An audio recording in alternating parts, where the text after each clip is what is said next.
భక్తవత్సల భగవానుకి అందరూ జయ జయధ్వానాలు గట్టిగా చెప్పండి అమ్మా. ఏమి వినపట్లేదు ఇక్కడ.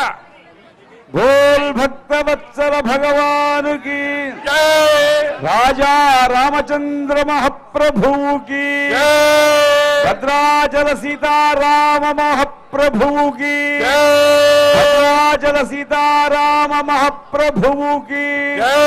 జయ శ్రీరామ్, జయ శ్రీరామ్. రామనారాయణ మూర్తికి జయ శ్రీరామ్, జయ శ్రీరామ్.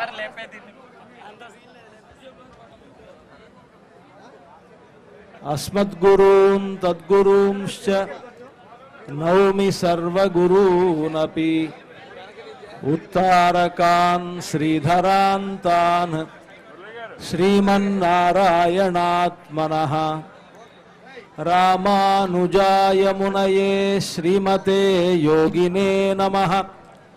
యో విభూతిద్వయాధీశః సర్వాత్మో జీవనే రతః. శ్రీమతే షఠకోపాయ నమః పరమయోగినే. అపరాం శృతిమద్రాక్షీత్ ద్రావిడీం బ్రహ్మ సంహితాం. ఆపదామపహర్తారం దాతారం సర్వసంపదాం.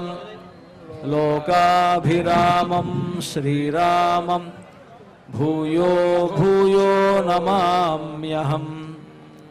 మనోజవం మారుతతుల్యవేగం జితేంద్రియం బుద్ధిమతాం వరిష్టం. వాతాత్మజం వానరయూథముఖ్యం శ్రీరామదూతం శిరసా నమామి. భగవద్బంధువులారా, మరి కొద్ది సేపట్లో పట్టాభిషేకోత్సవం ప్రారంభం కానున్నది. వసంత పక్ష శ్రీరామనవమి తిరుకల్యాణ బ్రహ్మోత్సవాలలో భాగంగా ఈరోజు దశమి. వసంత నవరాత్రులు నిన్నటితో పూర్తయ్యాయి. శ్రీరామనవమితోటి వసంత నవరాత్రులు పూర్తయ్యాయి. ఉగాది నుండి శ్రీరామ నవమి వరకు శ్రీరామాయణ పారాయణాన్ని పూర్తి చేసుకొని ఆ పారాయణ ముగిసిన సందర్భంగా ఈరోజు దశమి నాడు స్వామివారికి పట్టాభిషేకోత్సవం చేసుకోవడం అనేటువంటిది సంప్రదాయంగా వస్తున్నటువంటి ఆచారం.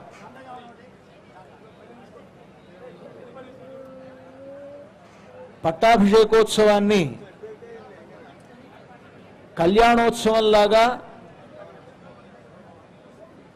ఏదో ఒక పద్ధతిలో చేసుకోవడం అనేటువంటిది కాకుండా రామాయణ పారాయణ జరిపినందుకు ఆ రామాయణ పారాయణాంగంగానే పట్టాభిషేకం చేసుకోవడం అనేటువంటిది సంప్రదాయం. కళ్యాణోత్సవాన్ని ఎప్పుడైనా చేసుకోవచ్చు, కానీ పట్టాభిషేకం చేసేటప్పుడు మాత్రం రామాయణాన్ని పారాయణ చేసుకునే పట్టాభిషేకం చేయడం అనేటువంటిది సంప్రదాయం. రామాయణాన్ని పూర్తిగా పారాయణ చేసి ఆ పారాయణ పూర్తయిన సందర్భంగా పట్టాభిషేకం చేసుకోవడం అనేటువంటిది ఒక విధానం. రామాయణాన్ని పూర్తిగా పారాయణ చేయలేకపోయినట్లయితే కనీసం సుందరకాండ పారాయణైనా చేసి, సుందరకాండ పారాయణ పూర్తయిన తర్వాత మంగళం కోసలేంద్రాయ మహనీయ గుణాత్మనే చక్రవర్తి తనూజాయ సార్వభౌమాయ మంగళం భద్రాచల నివాసాయ భద్రాయ పరమాత్మనే జానకీ ప్రాణనాథాయ రామచంద్రాయ మంగళం మంగళాశాసనపరైర్మదాచార్య పురోగమైః సర్వైశ్చ పూర్వైరాచార్యైః సత్కృతాయాస్తు మంగళం. జయ బోలో రామచంద్ర భగవానికి. సుందరకాండ పారాయణైనా సరే జరుపుకొని ఆ సుందరకాండ పూర్తయిన తర్వాత పట్టాభిషేకం చేసుకోవడం రెండో విధానం. సుందరకాండ చేయడానికి కూడా మనకు శక్తి లేకపోయినట్లయితే రామాయణంలోని మొట్టమొదటి సర్గ, బాలకాండలో మొట్టమొదటి సర్గ. దీనికి సంక్షిప్త రామాయణ సర్గ అని పేరు. నారద మహర్షి వాల్మీకి రామకథ మొత్తాన్ని ఒక 100 శ్లోకాల్లో చెప్పాడు ఆయన. అందుకనే దానికి శతశ్లోకి రామాయణం అని కూడా పేరు.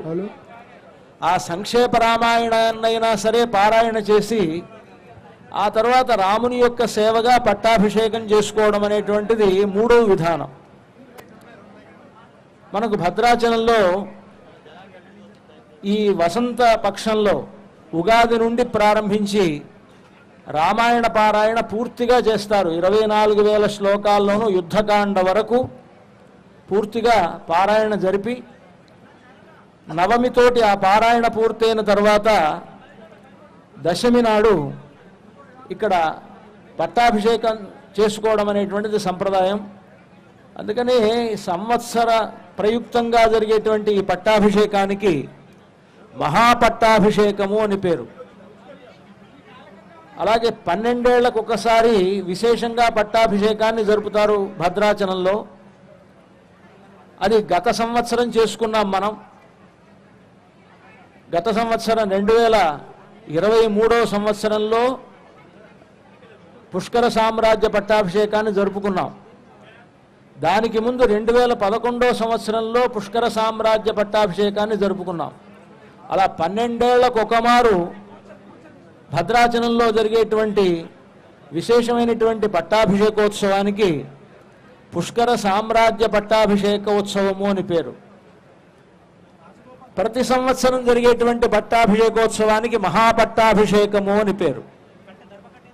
ప్రతి 60 ఏళ్లకు ఒకసారి చేస్తారు, ప్రతి ప్రభవనామ సంవత్సరంలోనూ. దానికి మహాసామ్రాజ్య పట్టాభిషేక ఉత్సవము అని పేరు. మహాసామ్రాజ్య పట్టాభిషేకోత్సవం అందరికీ సేవించుకునేటువంటి భాగ్యం కలగదు. ఎందుకంటే అది ఎప్పుడో ప్రభవ సంవత్సరంలో జరిగింది. 60 ఏళ్లకు ఒకసారి జరుగుతుంది. అది 60 ఏళ్లకు ఒకసారి మనకు అదృష్టం కలిగి రామచంద్రమూర్తి ఆ ఉత్సవానికి పిలిపించుకుంటే తప్ప మనం ఆ ఉత్సవాన్ని సేవించుకునేటువంటి భాగ్యం లభించదు గనక 60 ఏళ్లకు జరిగేటువంటి మహాసామ్రాజ్య పట్టాభిషేకోత్సవం కంటే చాలా తక్కువ రోజుల్లో జరిగే విధంగా ఉండాలి అనేటువంటి అభిప్రాయంతో పుష్కర సామ్రాజ్య పట్టాభిషేకోత్సవాన్ని ఏర్పాటు చేశారు ఈ క్షేత్రంలో. ప్రతి 12 ఏళ్లకు ఒకసారి ఆ పట్టాభిషేకోత్సవం జరుగుతుంది. దానికి సామ్రాజ్య పట్టాభిషేకోత్సవం అని పేరు. దాన్ని సేవించుకునేటువంటి అవకాశం మనకు ఉన్నది. ఎందుకంటే 12 ఏళ్లకు ఒకసారి జరుగుతుంది కనుక ఈ 12 ఏళ్లకి మనకు గుర్తు లేకపోయినా మళ్ళీ 12 ఏళ్ల వరకు బ్రతికుంటామనేటువంటి ఆశ మనకుంటుంది కనుక. లేదు, దానికంటే కూడా సూక్ష్మంగా ప్రతి ఏటా జరిగేటువంటి మహాపట్టాభిషేకోత్సవం ఇది మనం ప్రతి ఏడు సేవించుకోవచ్చు. అలా కాకుండా ప్రతి 27 రోజులకు భద్రాచలంలో పట్టాభిషేకం జరుగుతుంది.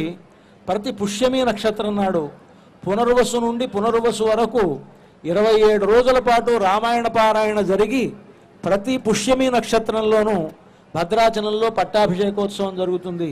దానికి పట్టాభిషేకం అని పేరు. పట్టాభిషేకము సంవత్సరానికి ఒకసారి జరిగేటువంటి మహాపట్టాభిషేకము, ప్రతి 12 ఏళ్లకు జరిగేటువంటి సామ్రాజ్య పట్టాభిషేకము, ప్రతి 60 ఏళ్లకు జరిగేటువంటి మహాసామ్రాజ్య పట్టాభిషేకము. ఇలా క్రమంలో ఒక్కొక్కళ్ళకి ఒక్కొక్క వాళ్ళ భాగ్య విశేషం వలన అన్నీ సేవించుకునే వాళ్ళు ఉండవచ్చును, లేదు కొన్నిటినైనా సరే సేవించుకునేటువంటి అవకాశం కలిగిన వాళ్ళు ఉండవచ్చు. కనుక ఏదైనా సరే పట్టాభిషేకోత్సవాన్ని మనం అంతా సేవించాలి అనేటువంటి ఒక గొప్ప ఉద్దేశ్యంతో శాస్త్రీయమైనటువంటి పద్ధతిలో భద్రాచలంలో ఆ ఉత్సవాన్ని నిర్వహిస్తూ ఉన్నారు. అలా జరిగేటువంటి ఉత్సవాల్లో ఈనాడు మహాపట్టాభిషేకోత్సవాన్ని, వార్షికంగా జరిగేటువంటి పట్టాభిషేకోత్సవాన్ని ఇక్కడ నిర్వహించడం జరుగుతూ ఉన్నది. ఆ కార్యక్రమాన్ని అర్చక స్వాములు పరిషత్ అనుజ్ఞతో, పరిషత్ ప్రార్థనతోటి ఆ పట్టాభిషేకోత్సవాన్ని ప్రారంభిస్తారు. మధ్య మధ్యలో ఈ పట్టాభిషేకోత్సవం యొక్క ప్రాముఖ్యతను, అలాగే అసలు రామచంద్రమూర్తి ఆయనకు ఈ పట్టాభిషేకం చేయడంలో అంటే ఏమిటి విశేషం, ఏమిటి ప్రయోజనం, ఈ ఉత్సవాన్ని సేవించుకున్నందువల్ల మనకే ప్రయోజనం కలుగుతుంది, ఇలాగ రాముడికి పట్టాభిషేకోత్సవ సేవ జరిపినందువలన